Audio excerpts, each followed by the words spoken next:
لوگ سمجھتے ہیں کہ اسلام ٹیررزم کا مذہب ہے، دنیا میں جنگ و جدل کی باتیں کرتا ہے.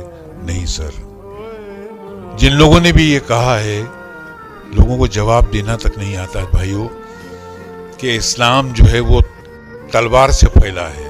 یقیناً تلوار سے پھیلا ہے، مگر سر تلوار کون سی پوزیشن میں تھی یہ دیکھ لیجئے. آپ مجھ پہ حملہ کر رہے تھے، میں تلوار روک رہا تھا. تو تلوار کی وار کو تلوار سے روکا. اسلام نے تلوار سے مذہب کو پھیلایا، لیکن روک کر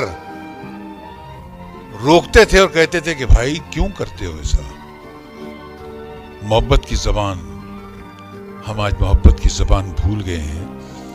اسی زبان کو ہمیں دنیا کے سامنے پھیلانا ہے، اسی زبان کو دنیا کے سامنے اس کی تشریح کرنی ہے، اور وہ بہت بڑا کام اس میں اردو کرتی ہے.